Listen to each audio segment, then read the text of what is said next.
Hindi na natin pag-uusapan yan, Allison. Tapos na yun. Past is past. Okay? You already got what you wanted, Mom. Pero dito ka pa rin titira. Matitiis mo talagang makasama ang babaeng yun. We need to know our enemy. Kung talagang gusto natin siyang palayasin. Yes, may prenup. Pero I'm sure, ang laki ng allowance na binibigay ng papa sa kanya. I'm sure may bank account.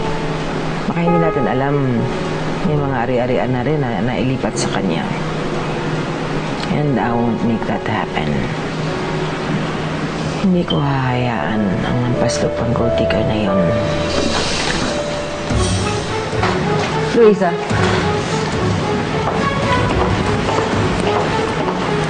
Saan ka pupunta?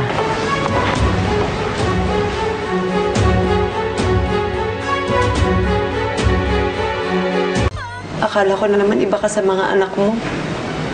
Naawa pa ako sa'yo kaya pumayag akong pakawalan si Jared.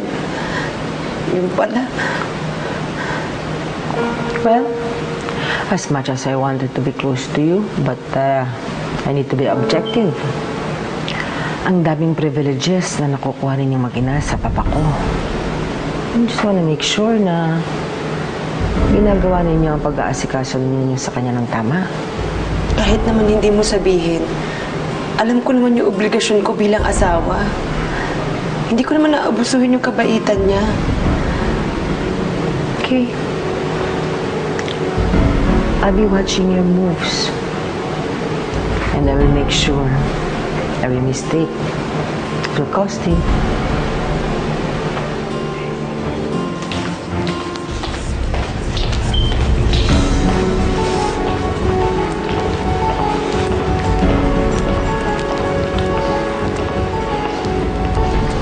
That was close.